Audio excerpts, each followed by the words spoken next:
Hello दोस्तों, नमस्कार। स्वागत है आपको हमारे इस ऑनलाइन यूट्यूब चैनल पर। दोस्तों, आज के इस वीडियो में मैं आपको क्लास 12 की केमिस्ट्री का जो इम्पोर्टेंट क्वेश्चन का सीरीज था, मैं उसको आगे बढ़ाऊंगा और आज कुछ अलग क्वेश्चन लेने वाला हूं। ठीक है, तो इससे पीछे भी मैंने दो वीडियो बनाया था, जिसमें मैंने आपको टोटल 11 क्वेश्चन बताया हूँ। ठीक है, हालांकि पहले वीडियो था उसमें मैंने आपको 6 क्वेश्चन बताया था, और जो नेक्स्ट जब वीडियो आया था उसमें मैंने आपको 5 क्वेश्चन बताया था, यानी कि टोटल 11 क्वेश्चन हुआ है। उसके बाद आज के इस वीडियो में आपको कुछ और क्वेश्चन बताने वाला है जो आपके एग्जाम के लिहाज से बहुत ज़्यादा इंपॉर्टेंट है, और इस टाइप के क्वेश्चन जो है वो आपसे एग्जाम में पूछने के चांसेस ज़्यादा रहते हैं। तो इसलिए पहले क्वेश्चन को समझना है, उसके बाद उसका आंसर कैसे लिखना है साथ साथ मैं उसको भी बताते चल रहा हूँ, और साथ साथ उसको भी लिखते चलना है। ठीक है, तो पहले क्वेश्चंस, जैसे कि मैं पहले से बताते आ रहा हूँ कि पहले मैं आपको क्वेश्चन समझाऊंगा, उसके बाद उसका आंसर समझाने का प्रयास करूंगा। ठीक है, और आंसर लिखना कैसे है अपनी कॉपी में, और आगे भी इसको भी मैं समझाने वाला हूँ। ठीक है, तो सबसे पहले लेते हैं क्वेश्चन नंबर नेक्स्ट, जो कि है क्वेश्चन नंबर 12। ठीक है, तो क्वेश्चन नंबर 12 से शुरू कर रहे हैं। इससे पीछे का क्वेश्चन मैंने आपको कंप्लीट करवा दिया है। ठीक है, आप देख सकते हैं ऊपर आइटम में उसका लिंक मिल जाएगा, नहीं तो नीचे डिस्क्रिप्शन में भी आप लोग देख सकते हैं। ठीक है, देखिए क्वेश्चन नंबर 12 में क्या बोला जा रहा है। क्वेश्चन नंबर 12 सिंपल है। इसमें ये बोला जा रहा है कि जो NO2 है ये डायमेराइज क्यों होता है। ठीक है, क्वेश्चन क्या बोला जा रहा है कि NO2 जो है वो डायमेराइज क्यों होता है। ठीक है, तो जो NO2 है वो डायमेराइज इसलिए होता है क्योंकि इसका जो आंसर है वो मैं आपको बताने के लिए सबसे पहले जो NO2 है उसमें जो नाइट्रोजन है, NO2 में क्या है, एक नाइट्रोजन है और 2 ऑक्सीजन है। तो इसकी अगर बात किया जाए तो नाइट्रोजन का जब इलेक्ट्रॉनिक विन्यास लिखते हैं तो क्या आता है 1s2 2s2 और 2p3 होता है। इस प्रकार से अगर देखा जाए तो इसमें 72 कोष का जो इलेक्ट्रॉन है वो क्या होता है, 5 होता है। 2s2 2p3 होता है, मतलब 72 कोष में जो इलेक्ट्रॉन है, 72 कोष में जो इलेक्ट्रॉन है उस संख्या कितनी है, 5 है। ठीक है, उसके बाद अगर बात किया जाए तो ऑक्सीजन की, जो ऑक्सीजन है, इस ऑक्सीजन का अगर मैं इलेक्ट्रॉनिक विन्यास लिखता हूँ, ऑक्सीजन का जब इलेक्ट्रॉनिक विन्यास लिखा जाता है तो इसका क्या होता है 1s2 2s2, ठीक है, 2p4, क्योंकि इसका बात किया जाए तो ये ऑक्सीजन 8 नंबर पे होता है, तो 1s2 2s2 2p4। इसके 72 कोष में इलेक्ट्रॉन देखा जाए, 72 कोष मतलब सबसे बाहरी कोष देखा जाए तो ये क्या है 2s2 2p4 है। 72 कोष का इलेक्ट्रॉन क्या है 2s2 2p4, मतलब 2 दोनों में सेम है तो पावर को जोड़ देना है। तो 72 कोष का जो इलेक्ट्रॉन है वो टोटल कितना हो जाएगा, 6 हो जाएगा। ठीक है, समझ में आया। तो इस प्रकार से, ठीक है, तो इस प्रकार से ये 72 कोष का इलेक्ट्रॉन होता है कितना, यहाँ पर 6 होता है। ठीक है, अब समझते हैं इस बात को कि जो NO2 है वो डायमेराइज क्यों होता है। डायमेराइज इसलिए होता है क्योंकि यहाँ पे अगर देखा जाए तो जो NO2 है ना, ये जो NO2 है इसमें संयोजी इलेक्ट्रॉनों की जो संख्या है, इसमें जो संयोजी इलेक्ट्रॉनों की जो संख्या है, इसमें देखा जाए तो 72 कोष में जो इलेक्ट्रॉन है वही संयोजी इलेक्ट्रॉन होता है। तो 72 कोष में इसमें इलेक्ट्रॉन कितना है, तो 5, और इसमें कितना है, तो एक ऑक्सीजन का इलेक्ट्रॉनिक विन्यास होता है 6, ऐसे ऑक्सीजन इसमें कितना है 2, तो 2 इंटू 6 यानी कि 12, और 5 कितना हो जाएगा 17। यानी कि NO2 जो है वो डायमराइज क्यों है उसको समझा रहा हूँ। तो NO2 जो है वो डायमराइज इसलिए होता है क्योंकि इसमें ये जो NO2 का जो संयोजी इलेक्ट्रॉनों की जो संख्या है 17, ये क्या है, विषम है। 17 क्या है कि विषम है। तो इस प्रकार से ये क्या करना चाहता है कि ये डायमराइज होना चाहता है। इसके लिए इसको कुछ नहीं करना पड़ता है। जो NO2 को जब हमने संयोजी इलेक्ट्रॉन लिखा, ठीक है, तो ये क्या करेगा, इसमें ये जो आया है, इसका जो इलेक्ट्रॉनिक विन्यास में जो संयोजी इलेक्ट्रॉन आया है ये विषम इलेक्ट्रॉन है, क्योंकि 17 जो है ये एक विषम संख्या है। तो इसमें जो इलेक्ट्रॉन है NO2 में जो विषम, इसमें क्या है, विषम संयोजी इलेक्ट्रॉन है। ठीक है, जो संयोजी इलेक्ट्रॉनों की संख्या वो कितनी है, विषम संख्या में है, इसीलिए ये डायमराइज होना चाहता है। और ऐसे ही अगर NO2 जो है, अगर एक और NO2 मिल जाएगा, मतलब NO2 तो है ही है, ठीक है, यानी 17 है, इसका संयोजी इलेक्ट्रॉन इसका डबल, यानी कि अगर 34 की बात किया जाए तो 34 क्या है, सम है, क्या है, सम है।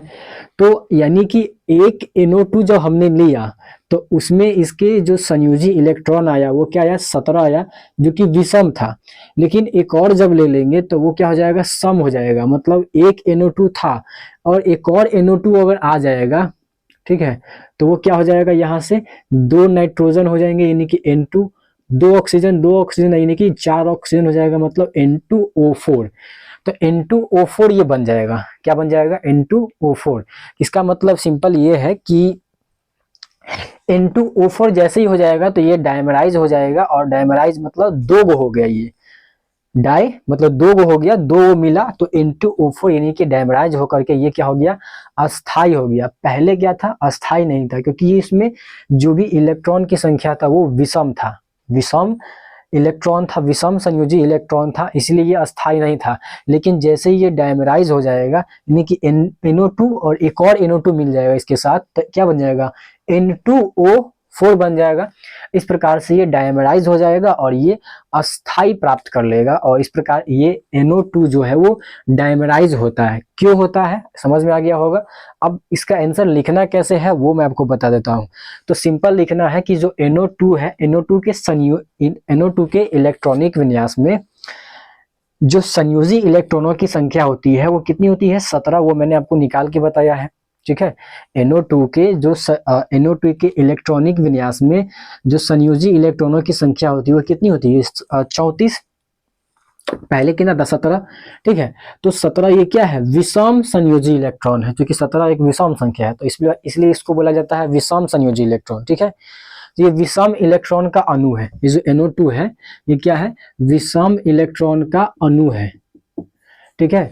लेकिन अगर ऐसे ही एक और मिल जाएगा तो ये क्या हो जाएगा, डायमेराइज हो जाएगा, और इस प्रकार से ये क्या हो जाएगा, एक अस्थाई प्राप्त कर लेगा। इसलिए ये NO2 जो है वो डायमराइज होना चाहता है, और ये हो जाएगा तो इस प्रकार से इसको अस्थायित्व प्रदान हो जाएगा। क्योंकि एक और ऐसा मिल जाएगा तो ये 34 इलेक्ट्रॉन हो जाएगा इसके पास, क्योंकि सम संख्या है ये, इसलिए ये डायमराइज होना चाहता है। समझ में आ गया होगा। क्वेश्चंस का आंसर कैसे लिखना है, सिंपल है कि NO2 के इलेक्ट्रॉनिक विन्यास में संयोजी इलेक्ट्रॉन जो होते हैं, मतलब इसमें संयोजी इलेक्ट्रॉनों की संख्या कितनी होती है, 17, जो कि एक विषम संख्या है, और विषम संख्या है, इसलिए NO2 के जो अणु है वो क्या है, विषम इलेक्ट्रॉन अणु है, ठीक है। NO2 जो है वो क्या है, विषम इलेक्ट्रॉन अणु है, इसलिए NO2 डायमराइज होकर के क्या होना चाहता है, अस्थाई प्रदान करना चाहता है, अस्थाई प्राप्त करना चाहता है, इसलिए ये N2O4 जैसा बनना चाहता है, ठीक है। इस प्रकार इसका ये आंसर होता है। समझ में आ गया होगा। अब ये इसका आंसर हो गया। अब अगले क्वेश्चन की तरफ देखते हैं, क्वेश्चन नंबर 13, जिसमें बोला जा रहा है कि N2O5 में नाइट्रोजन की सहसंयोजकता बतानी है, कि N2O5 में जो नाइट्रोजन है इसकी सहसंयोजकता कितनी होगी, ठीक है। तो सबसे पहले N2O5 का भी हम स्ट्रक्चर बताएंगे, थोड़ा सा बना करके, और उस तरीके को बताएंगे ताकि वो समझ में आ सके, ठीक है। तो N2O5 का जैसे स्ट्रक्चर हम बता रहे हैं उस तरह से आप समझिए, बहुत आसानी से समझ में भी आ जाएगा, ठीक है। तो N2O5 में नाइट्रोजन की सहसंयोजकता बतानी है, नाइट्रोजन की सहसंयोजकता बतानी है। तो सबसे पहले N2O5 का स्ट्रक्चर बनाते हैं। इसमें नाइट्रोजन कितना है, 2 गो है, और ऑक्सीजन कितना है, 5 गो है। तो 2 नाइट्रोजन है तो एक नाइट्रोजन यहाँ रख दिए, एक नाइट्रोजन यहाँ रख दिए, 2 नाइट्रोजन हो गया। अब सबसे पहली बात इधर साइड में लिख देते हैं कि जो नाइट्रोजन होता है, इस नाइट्रोजन का अगर इलेक्ट्रॉनिक विन्यास की बात की जाए तो नाइट्रोजन 7 नंबर पे होता है, तो इसका हो जाएगा 2,5, मतलब 72 कोष में कितना इलेक्ट्रॉन है, 5 इलेक्ट्रॉन है। उसके बाद उसी तरह से ऑक्सीजन भी है, और ऑक्सीजन कितना है, तो 5 ऑक्सीजन है। तो ऑक्सीजन का भी इलेक्ट्रॉनिक विन्यास यहाँ पे साइड में लिख देते हैं। ऑक्सीजन 8 नंबर पे होता है, इसका परमाणु क्रमांक होता है, और इसका इलेक्ट्रॉनिक विन्यास 2,6 हो जाएगा। तो इसके 72 कोष में कितने इलेक्ट्रॉन है, इसके 72 कोष में 6 इलेक्ट्रॉन आता है, ठीक है। 72 कोष मतलब सबसे बाहरी कोष में इलेक्ट्रॉन की संख्या नाइट्रोजन में 5 है और ऑक्सीजन में 6 है, ठीक है। यहाँ तक क्लियर है। अब इसकी स्ट्रक्चर की बात करते हैं। N2O5 में नाइट्रोजन की सहसंयोजकता बतानी है, तो सबसे पहले N2O5 का हम संरचना बना करके बता रहे हैं, ठीक है। तो 2 नाइट्रोजन है तो 2 नाइट्रोजन को कुछ दूरी पर रख देना है।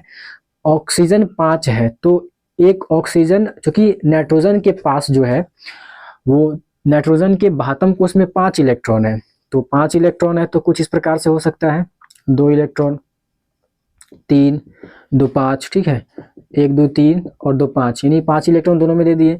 इसमें क्या बोला जा रहा है, ऑक्सीजन 5 है तो एक ऑक्सीजन इधर से आएगा, एक ऑक्सीजन इधर से आएगा। क्लियर दिख रहा है, नहीं दिख रहा है? एक ऑक्सीजन इधर से आएगा और एक ऑक्सीजन यहाँ से आएगा। अब ठीक है, एक ऑक्सीजन यहाँ पे आएगा और एक ऑक्सीजन को हम यहाँ पे लिख दे, थोड़ा सा अप चला जाएगा, ये अब दिख रहा है,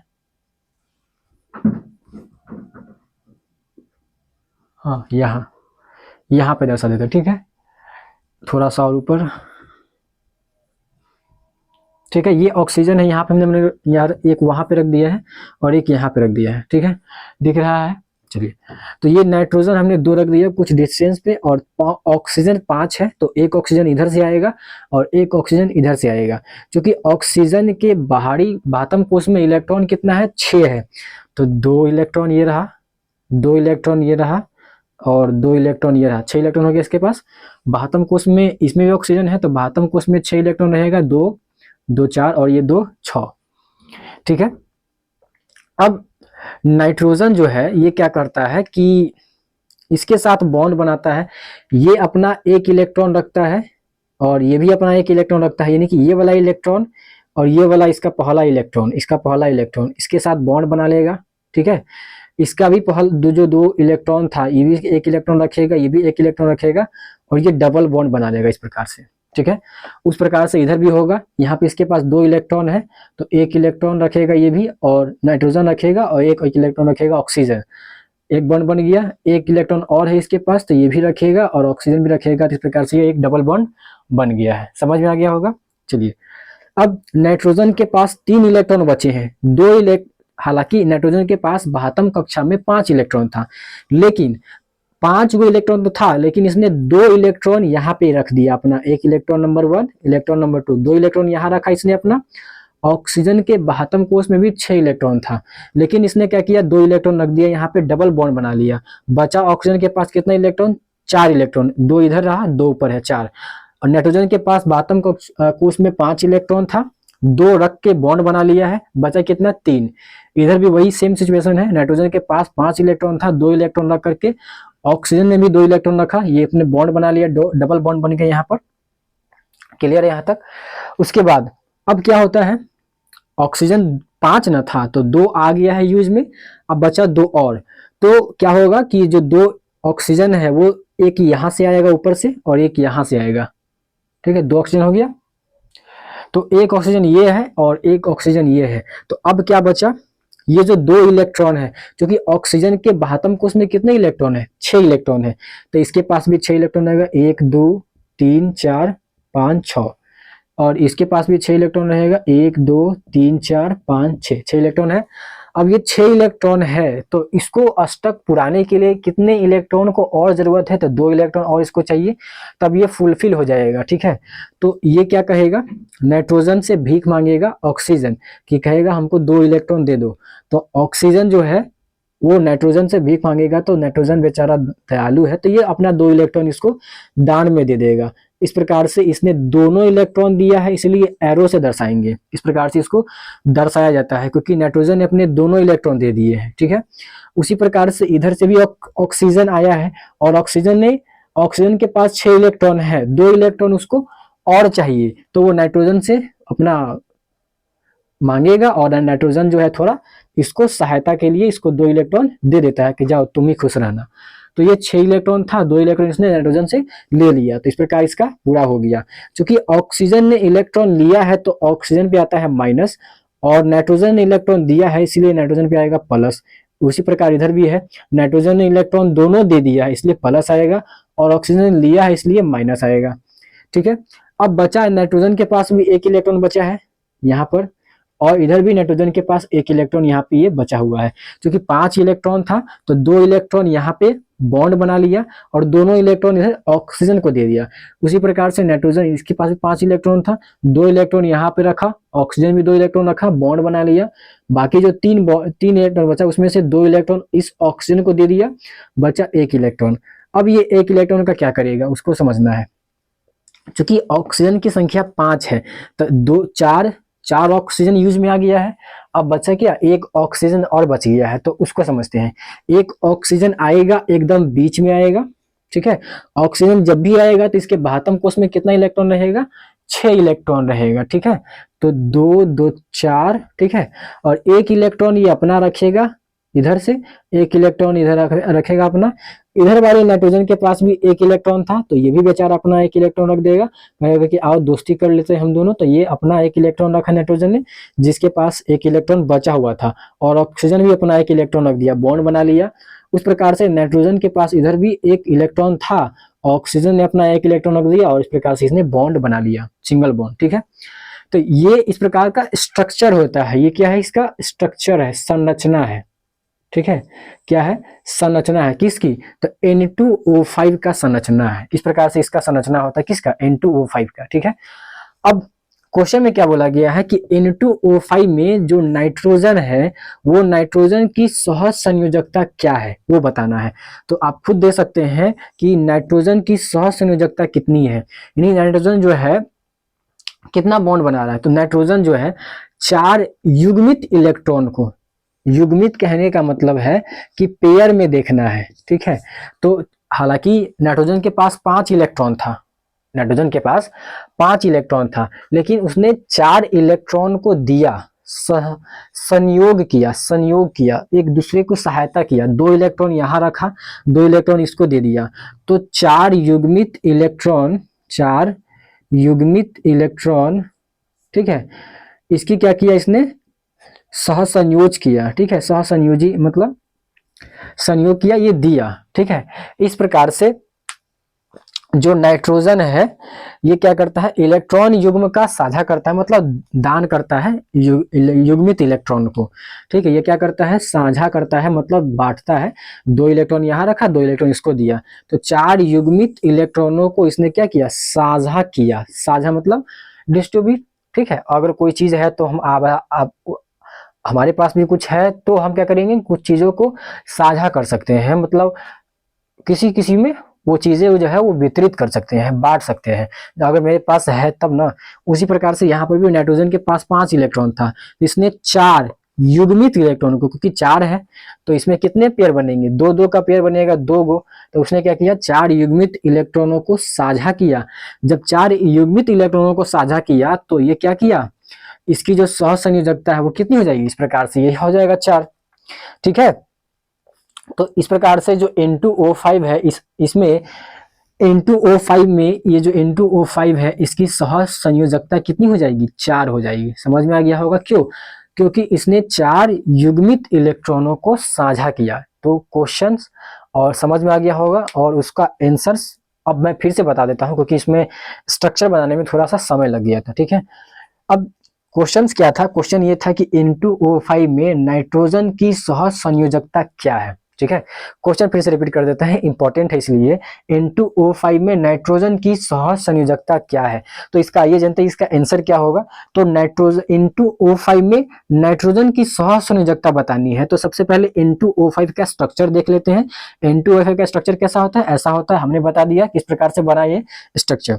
अब इस स्ट्रक्चर में मैंने बताया कि 4 युग्मित इलेक्ट्रॉनों को नाइट्रोजन ने साझा किया है, 4 युग्मित इलेक्ट्रॉनों को नाइट्रोजन ने यहाँ पे क्या किया है, साझा किया है, बांटा है, ठीक है। इसलिए N2O5 की जो सह संयोजकता है वो कितनी हो जाएगी, 4 हो जाएगी। क्लियर, यहाँ तक समझ में आ गया होगा किस प्रकार का इसका आंसर लिखना है। तो पहले भाषा लैंग्वेज बताना है, उसके बाद इसका डायग्राम बनाना है, क्योंकि अगर 2 नंबर का क्वेश्चन आता है तो 2 नंबर में अगर इस प्रकार का क्वेश्चन पूछा जाता है तो 2 नंबर में लेने के लिए, पूरा का पूरा नंबर लेने के लिए उसमें कुछ कुछ अगर स्ट्रक्चर है, अगर संरचना आ रहा है तो उसको जोड़ना पड़ेगा, नहीं तो फिर उसमें मार्क्स कटने के चांसेस ज्यादा रहते हैं। क्योंकि अगर अच्छा से अच्छा अगर नंबर लाना है, पूरा नंबर लाना है, तो इसके लिए बहुत सी चीजें हैं जो आपको उसमें एक्स्ट्रा इंक्लूड करना पड़ सकता है, ठीक है। तो आने वाले समय में इसके बारे में भी चर्चा होगा कि किस प्रकार से अगर कॉपी लिखा जाए, आंसर लिखा जाए, ताकि पूरा का पूरा नंबर हमको मिल सके, ठीक है। समझ में आ गया होगा। तो इस प्रकार से N2O5 में नाइट्रोजन की सह संयोजकता, जो N2O5 जो अणु है इसमें नाइट्रोजन की सह संयोजकता कितनी है, नाइट्रोजन कितना इलेक्ट्रॉन साझा कर रहा है, तो 4 इलेक्ट्रॉन को साझा कर रहा है, इसीलिए इसकी सह संयोजकता कितनी हो जाएगी, 4 हो जाएगी। समझ में आ गया होगा। और एक चीज ये भी है कि नाइट्रोजन जो है वो 4 इलेक्ट्रॉनों को साझा करता है, तो 4 ही बंध बना सकता है, इससे ज्यादा नहीं बना सकता है। समझ में आ गया होगा इसका आंसर। अब हम लोग नेक्स्ट क्वेश्चन की तरफ बढ़ते हैं और फिर अगले क्वेश्चन को लेते हैं। समझ में आ गया होगा यहां तक। तो चलिए देखते हैं अगला क्वेश्चन, जो कि क्वेश्चन नंबर 14 है। ठीक है, तो क्वेश्चन नंबर 14 में क्या बोला जा रहा है उसको पहले समझते हैं। तो क्वेश्चन नंबर 14 में ये बोला जा रहा है कि क्या PCl5, जिसको फास्फोरस पेंटाक्लोराइड बोला जाता है, ठीक है, तो PCl5 में पांचों आबंध समतुल्य है, अपने उत्तर की पुष्टि करें। ये क्वेश्चंस है, क्वेश्चंस समझ में आ गया होगा। फिर से रिपीट कर देते हैं, क्वेश्चन क्या है, क्या PCl5 यानी कि फास्फोरस पेंटाक्लोराइड में पांचों आबंध समतुल्य है। तो क्वेश्चन तो समझ में आ गया, लेकिन ये 5 आबंध, ये समझ में नहीं आया किस प्रकार का स्ट्रक्चर बनता है इसका। तो सबसे पहले इसका स्ट्रक्चर जानते हैं कि ये 5 आबंध, 5 बॉन्ड बनाता है, क्योंकि फास्फोरस जो है वो क्लोरीन के साथ 5 बंध बना रहा है। कैसा बंध बनाता है, कैसा स्ट्रक्चर होता है, किस प्रकार की संरचना होती है, उसको समझते हैं कि पहले कि PCl5 का संरचना किस प्रकार का होता है। तो चलिए आइए जानते हैं कि PCl5 का संरचना किस प्रकार का होता है। देखिए PCl5 की संरचना जो है वो सिंपल है, एक फास्फोरस है, ठीक है, और 5 क्लोरीन है। क्या है, 5 क्लोरीन है, तो उसमें 3 क्लोरीन इस प्रकार से रहेगा, 1 2 और ये 3। स्ट्रक्चर बनाने के लिए मैं इसके लिए स्ट्रक्चर बनाने के लिए एक तरीका बता देता हूं कि क्या करना है इसके लिए, कि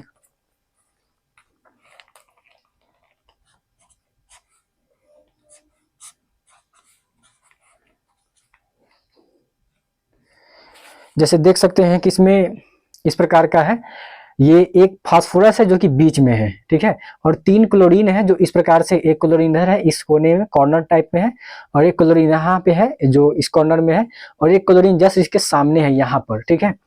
तो इस प्रकार से ये एक तल बन गया है। तल मतलब क्या होता है, एक समतल, ठीक है, प्लेन है ये, इस प्रकार का है। तो 3 क्लोरीन जो है वो इस प्रकार से रखा हुआ है, क्योंकि मैंने बता दिया है कि ये इस प्रकार का है, तो हम जब ऐसे रखेंगे, सीधा रखेंगे, तो इस प्रकार के दिखाई देगा, ठीक है। तो वही स्ट्रक्चर है कि फास्फोरस है, 3 क्लोरीन है, तो 3 क्लोरीन किस प्रकार रखा हुआ है, तो इस प्रकार से ये एक Cl यहाँ है, एक Cl यहाँ है और एक Cl यहाँ है, ठीक है। अब जो 5 क्लोरीन है, एक फास्फोरस है और 5 क्लोरीन है, तो 3 क्लोरीन को हमने इस प्रकार से रख दिया है, इस प्रकार से इस स्ट्रक्चर में रख दिया है, और ये U रखा गया है, U ऐसे सीधा, और बचा जो 2 क्लोरीन उसको ऊपर रख दिया गया है इस प्रकार से, ठीक है। इस प्रकार जैसे इसका एक ढक्कन जो है वो एक क्लोरीन को बता रहा है, तो ये 3 क्लोरीन ऐसे रखा हुआ है और एक क्लोरीन ऊपर में ऐसे रखा हुआ है, बचा एक क्लोरीन, तो एक क्लोरीन इस प्रकार से ये नीचे रखा हुआ है, तो 5 क्लोरीन हो गया। समझ में आ गया होगा। 3 क्लोरीन ऐसे रखा हुआ है और जो बचा 2 क्लोरीन, एक क्लोरीन ऊपर में है और एक क्लोरीन नीचे है, तो ये एक थोड़ा सा 3D शेप है, 3D शेप है, इसलिए डायग्राम इसको बोर्ड पे उतारना थोड़ा मुश्किल होता है, इसलिए मैंने आपको थोड़ा सा विजुअलाइज बता दिया है। समझ में बिल्कुल आ गया होगा कि 5 क्लोरीन इसमें किस प्रकार से व्यवस्थित है। 3 क्लोरीन यू रखा हुआ है एक समतल वे में, और बचा 2 क्लोरीन एक ऊपर और एक नीचे रखा हुआ है, इस प्रकार से एक क्लोरीन ऊपर में है यहाँ पर, और एक क्लोरीन यहाँ नीचे, इस प्रकार से ये है, ठीक है। अब अगर देखा जाए तो इसकी स्ट्रक्चर कैसी है, तो अगर इसको इससे अगर ज्वाइन कर देंगे, इसको इससे अगर ज्वाइन कर देंगे, इसको इससे ज्वाइन कर देंगे, ठीक है, और इसको इससे ज्वाइन कर देंगे, तो ये संरचना कैसा बन गया है, त्रिकोणीय, ठीक है, त्रिकोणीय बना है। तो इसका संरचना होता है कुछ इस प्रकार का, त्रिकोणीय, त्रिकोणीय, ठीक है, क्योंकि यहाँ पे त्रिभुज टाइप का दिख रहा होगा, त्रिकोणीय है। उसके बाद अगर बात किया जाए तो जो क्लोरीन इसमें ऊपर था, इस प्रकार से जो क्लोरीन था ऊपर में, तो यहाँ से अगर 3 क्लोरीन नीचे रखा हुआ है, देख सकते हैं क्लोरीन यहाँ पे 1 है, 2 है, 3 है, तो तीनों क्लोरीन को जब ऊपर उठाएंगे, एक लाइन से उठाएंगे, 1 2 3 और एक क्लोरीन ऊपर में है, तो एक पिरामिड टाइप का स्ट्रक्चर बन जाएगा। पिरामिड, जैसा कि आपको इमेज दिख रहा होगा, पिरामिड प्रकार का स्ट्रक्चर बन सकता है इसका, ठीक है। तो इस प्रकार का स्ट्रक्चर बनता है। तो एक ऊपर में बन सकता है। 3 क्लोरीन है तो एक इस प्रकार से जोड़ेंगे तो बनेगा, एक इस प्रकार से जोड़ेंगे तो बनेगा, और एक इस प्रकार जोड़ेंगे तो बनेगा। तो एक पिरामिड ऊपर बनेगा और उसी तरह से एक पिरामिड जो है वो एक नीचे बनेगा, एक लाइन को लाइन से जब इसको ज्वाइन करेंगे तब, ठीक है। तो इस प्रकार से 2 पिरामिड बनता है, इसलिए इसको बोलते हैं द्विपिरामिडीय, ठीक है, द्विपिरामिडीय इसका स्ट्रक्चर होता है ऐसा, ठीक है। त्रिकोणीय द्विपिरामिडीय मतलब इसमें 2 पिरामिड बन रहा है, इसलिए द्विपिरामिडीय इसका स्ट्रक्चर का नाम होता है। यानी कि समझ में आ गया होगा कि PCl5 में स्ट्रक्चर कैसा बनता है, 3 क्लोरीन है, यहाँ पे इस प्रकार से ज्वाइन हो जाएगा, ये नीचे भी पिरामिड बनाएगा इस प्रकार से ये इसका स्ट्रक्चर बनेगा, ठीक है। समझ में आ गया होगा। तो इसका स्ट्रक्चर का नाम क्या है PCl5 का, त्रिकोणीय, क्योंकि पहले ट्रायंगल बना रहा था इसलिए इसका नाम रख दिया त्रिकोणीय, और 2 पिरामिड बना रहा है, एक ऊपर में और एक नीचे में, तो द्वि और 2 पिरामिड है इसलिए द्विपिरामिड। समझ में आ गया होगा, क्लियर है। अब समझते हैं क्वेश्चन मेन है, अभी तो केवल स्ट्रक्चर बताएं, संरचना बताएं, लेकिन मेन क्वेश्चन अब बताएं तो इसका आंसर क्या होगा। तो PCl5 में 5 आबंध समतुल्य होता है या नहीं होता है वो बताना है। तो सबसे पहली बात ये जान लीजिए कि ये जो 5 बंध बना रहा है ना, इसमें कुछ अक्षीय कोण बनाता है और कुछ निरक्षीय कोण बनाता है, ठीक है। तो जो PCl5 है, ये जो PCl5 है ये क्या करता है कि 2 जो है वो अक्षीय PCl आबंध बनाता है, 2, ये जो PCl5 है यहाँ पे लिख देते हैं शॉर्ट में, PCl5 जो है ये 2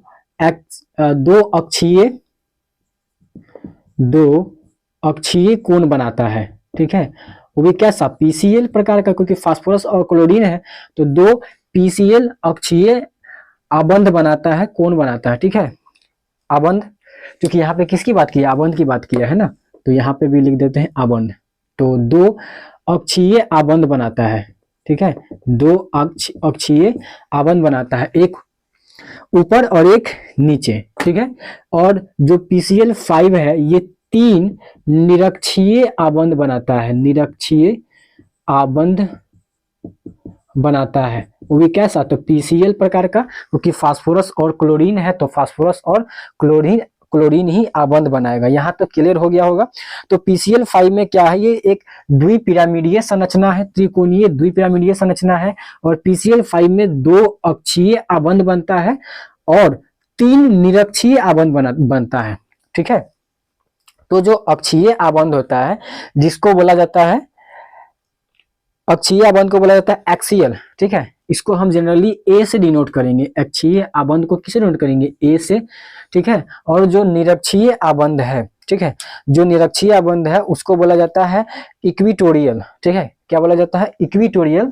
तो इसको हम जनरली ई से डिनोट करेंगे। तो समझ सकते हैं अक्षीय आबंध कहाँ बन रहा है, 2 आबंध बन रहा है। तो अभी हमने समझाया था कि जो अक्षीय आबंध है वो 2 कैसे बनेगा, एक ऊपर में और एक नीचे में बनेगा। तो इस प्रकार से ऊपर वाला जो है वो हमारा क्या है, एक्सियल है, इसलिए ए से डिनोट कर देंगे, इसको भी ए से डिनोट कर देंगे। बचा 3 निरक्षीय आबंध बनाएगा, जिसको हमने क्या बोला, इक्विटोरियल, इसको ई से डिनोट करेंगे।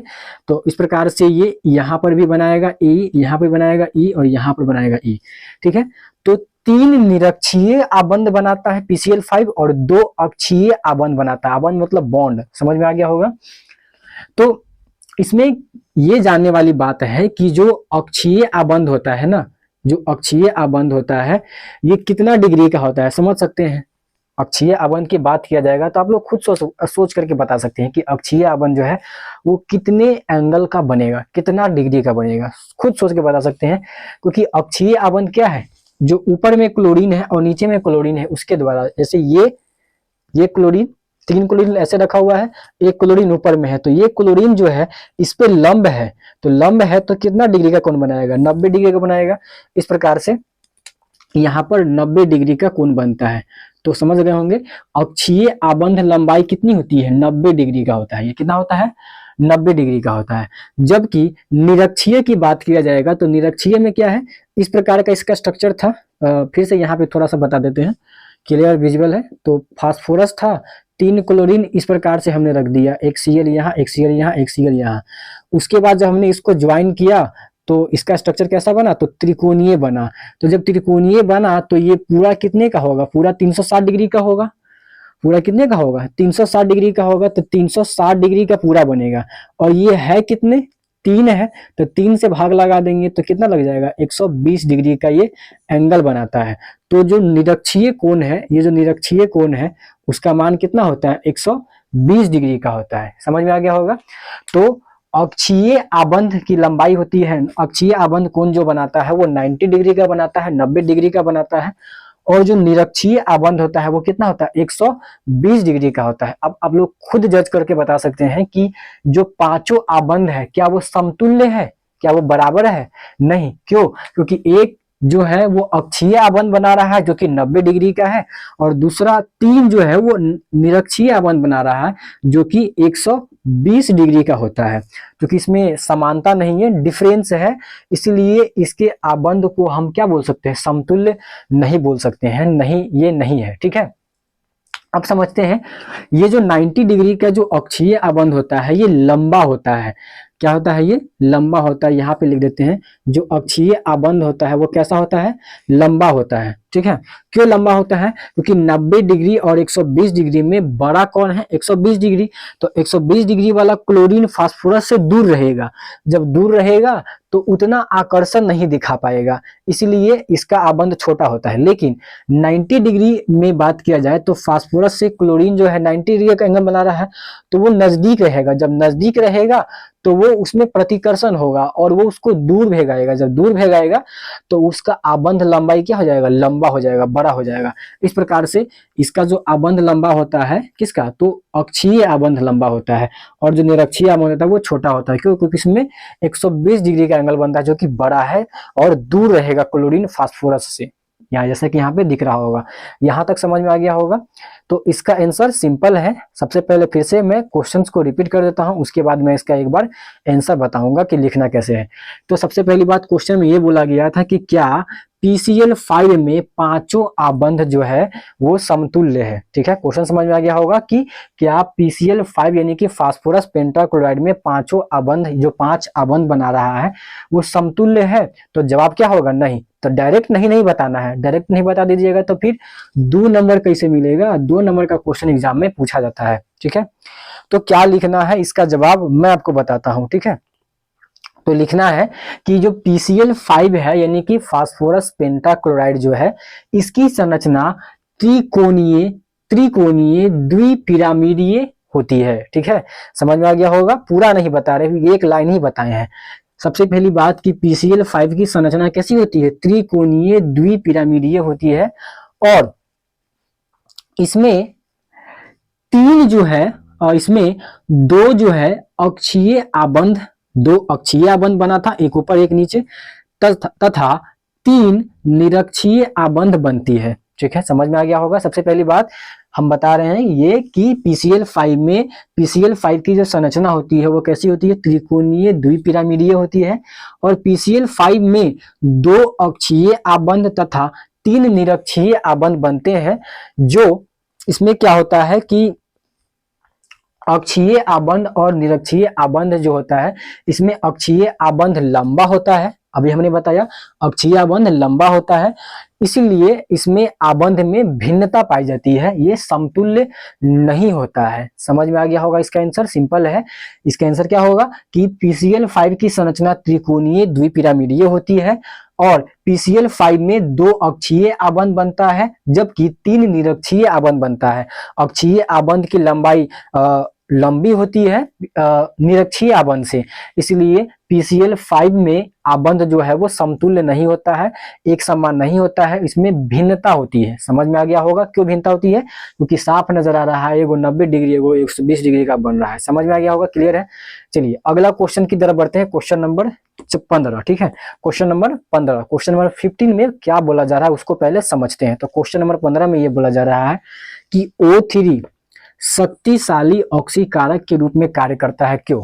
O3 जिसको ट्राई ऑक्सीजन बोला जाता है, ट्राई ऑक्सीजन या इसको जनरली ओजोन के नाम से जाना जाता है, ठीक है। तो O3 शक्तिशाली ऑक्सीकारक के रूप में कार्य करता है, क्यों। सिंपल सा क्वेश्चन है, आपको क्वेश्चन पहले समझ में आना चाहिए कि क्वेश्चंस में क्या पूछा गया है, ठीक है। तो क्वेश्चंस क्या है, कि जो O3 है ये एक शक्तिशाली ऑक्सीकारक के रूप में कार्य करता है। ठीक है, O3 जो है वो क्या करता है, शक्तिशाली ऑक्सीकारक के रूप में कार्य करता है। तो ये क्यों करता है ये बताना है। ठीक है, तो सबसे पहली बात कि जो O3 है ये शक्तिशाली ऑक्सीकारक के रूप में कार्य कर रहा है, तो इसके पीछे रीजन बताना है। ठीक है, क्वेश्चन तो समझ में आ गया होगा। तो क्वेश्चन सिंपल है, तो क्वेश्चन एकदम सिंपल है। और क्वेश्चन में ये सिंपल है, बोला जा रहा है कि O3 जो है वो शक्तिशाली ऑक्सीकारक के रूप में क्यों कार्य कर रहा है। तो सिंपल है, इसको समझते हैं कि जो O3 है, जो O3 है यानी कि ट्राई ऑक्सीजन, जब इसको गर्म किया जाता है, यानी कि O3 को जब गर्म किया जाता है तो ये एक तो ऑक्सीजन बनाएगा O2 और प्लस एक क्या करेगा, ये एक नवजात ऑक्सीजन को उत्पन्न करता है, एक नया न्यू नवजात ऑक्सीजन, इसको बोला जाता है नवजात ऑक्सीजन, जो कि केवल एक है। ठीक है, तो नवजात ऑक्सीजन ये क्या करता है, उत्पन्न करता है, इसीलिए ये ऑक्सीकारक क्या करता है, ये ऑक्सीकारक के रूप में कार्य करता है। ठीक है, समझ में आ गया होगा, सिंपल है था, इसका क्वेश्चन का आंसर सिंपल है। क्वेश्चन ये बोला जा रहा है कि O3 शक्तिशाली ऑक्सीकारक के रूप में कार्य करता है, क्यों, तो सिंपल है। और O3 को जब गर्म किया जाता है, O3 को जब गर्म किया जाता है तो ये ऑक्सीजन और एक नवजात ऑक्सीजन को उत्पन्न करता है, एक नवजात ऑक्सीजन का निर्माण करता है। ठीक है, तो जब ये नवजात ऑक्सीजन देता है, जिस कारण इसको ये जो O3 है ये शक्तिशाली ऑक्सीकारक के रूप में कार्य करता है। आंसर बिल्कुल क्लियर हो गया होगा, समझ में आ गया होगा कि आंसर इसका क्या होगा। जब O3 जो है पूछा जाएगा, O3 जो है वो शक्तिशाली ऑक्सीकारक के रूप में कार्य करता है, क्यों कार्य करता है, तो O3 को जब गर्म करते हैं तो ये ऑक्सीजन और नवजात ऑक्सीजन देता है, और इसलिए ये जो O3 है ये एक शक्तिशाली ऑक्सीकारक के रूप में कार्य करता है। यहाँ तक क्लियर हो गया होगा, समझ में आ गया होगा। तो फिर हम लोग अगले क्वेश्चन की तरफ बढ़ते हैं और क्वेश्चन नंबर नेक्स्ट देखते हैं क्या बोला जा रहा है।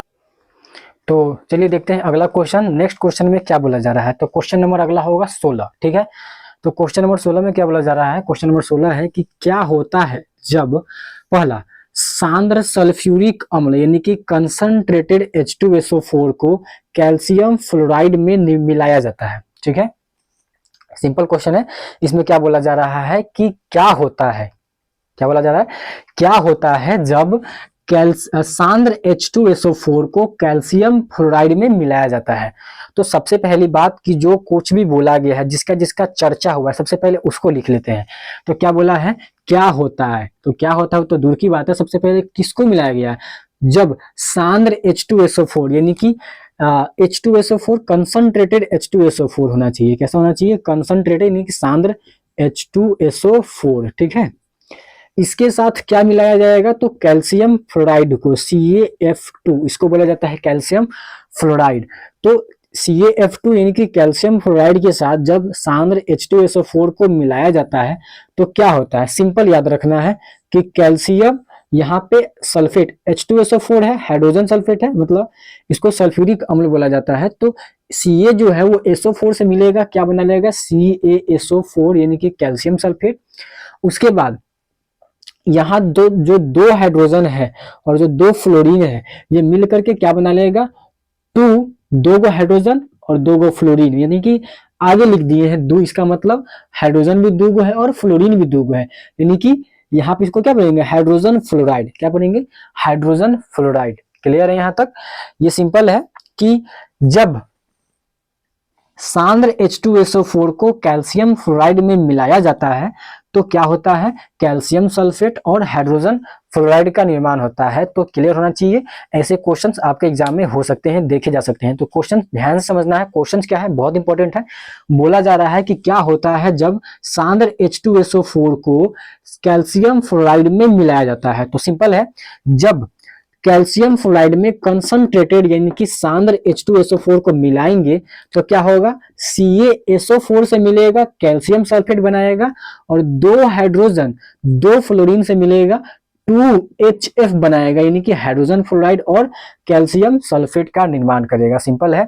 इसी प्रकार का दूसरा क्वेश्चन और है, वो देख लेते हैं। दूसरा क्वेश्चन में क्या बोला जा रहा है कि SO3 जल में प्रवाहित किया जाता है। क्वेश्चन क्या है, क्या होता है जब SO3 जल में प्रवाहित किया जाता है। तो SO3 यानी कि सल्फर ट्राइऑक्साइड, यानी कि SO3 को जल से प्रवाहित करना, यानी कि HO2 से इसको प्रवाहित करना है। ठीक है, तो जब SO3 को H2O यानी कि जल से प्रवाहित किया जाता है तो क्या होता है सर, क्या होता है। तो देखिए क्या होता है, सिंपल है। थोड़ा सा लॉजिक मैं जिस तरह से बता रहा हूं, जिस तरह से इसका संरचना बना रहा हूं, उस तरह से समझना है, बिल्कुल समझ में आएगा और यहां से एक भी नंबर कटने का चांसेस नहीं रहेगा। ठीक है, तो जब SO3 यानी कि सल्फर ट्राइऑक्साइड को जल में प्रवाहित किया जाएगा तो क्या होगा सर, देखो H2 यानी कि 2 हाइड्रोजन है और एक सल्फर है, 2 हाइड्रोजन है और एक सल्फर है, क्योंकि SO3 में एक सल्फर है और जल में क्या है, 2 हाइड्रोजन है। तो पहले जल बैल लिखेंगे H2, एक सल्फर है तो एक S लिख देंगे। ऑक्सीजन गिनिए, ऑक्सीजन इसमें 3 है, इसमें ऑक्सीजन 1 है, तो ऑक्सीजन हो जाएगा 4, यानी कि H2SO4। क्लियर यहाँ तक। तो इस प्रकार से ये जब SO3 को जल में प्रवाहित किया जाता है तो क्या बनता है, H2SO4 यानी कि सल्फ्यूरिक अम्ल का निर्माण होता है। क्लियर हो गया यहाँ तक। तो इस प्रकार के क्वेश्चंस आपके एग्जाम में देखने को चांसेस ज्यादा मिलते हैं कि क्या होता है, क्या होता है, कारण बताइए, इस प्रकार का क्वेश्चन। और इसमें जितने भी क्वेश्चन मैंने आपको बताए ये सारा का सारा उसी टाइप का क्वेश्चन है जैसे आपके एग्जाम में पूछा जाता है। तो क्लियर हो गया होगा ये क्वेश्चन। एक क्वेश्चन आपके लिए है और वो उसका जवाब आपको बताना है, इसी से रिलेटेड है। जो H2SO4 बना है, जो सल्फ्यूरिक अम्ल बना है, तो इसका 3 क्षेत्रों में उपयोग बताना है। 3 क्षेत्रों के नाम लिखें जिनमें H2SO4 महत्वपूर्ण अदा करता है, महत्वपूर्ण उपयोग अदा करता है। इसका जो भी यूज है वो आपको बताना है H2SO4 का। क्लियर हो गया होगा। तो इस प्रकार से आज हमने बताया टोटल 16 क्वेश्चन। ठीक है, आगे आने वाले जो भी आएगा उसमें आपको अब आगे का क्वेश्चन बताऊंगा जो इंपॉर्टेंट रहेगा। नहीं तो हम लोग फिर सोच रहे हैं कि आपके लिए एक मॉडल पेपर भी सॉल्व करवा दे। ठीक है, ताकि एक आइडिया लग सके किस प्रकार से बनाना है। ठीक है, तो क्लियर हो गया होगा यहाँ तक। तो ये 16 क्वेश्चन जितना भी रहा ये इंपॉर्टेंट है। अब आगे देखते हैं कि किस प्रकार का क्वेश्चन आता है, इंपॉर्टेंट रहेगा, फिर से लेके आएंगे। और फिर जो क्वेश्चन मैंने आपके लिए दिया, इस क्वेश्चन का जवाब आपको बताना है कि जो H2SO4 है, ये H2SO4 का यूज क्या है, ये क्या महत्वपूर्ण अदा करता है, क्या रोल प्ले करता है। ठीक है, तो आज के लिए बस इतना ही रखते हैं। फिर हम लोग जब नेक्स्ट वीडियो में मिलेंगे तो फिर हम लोग चर्चा करेंगे इसके आगे का क्वेश्चंस के बारे में। तब तक के लिए बाय, टेक केयर, जय हिंद।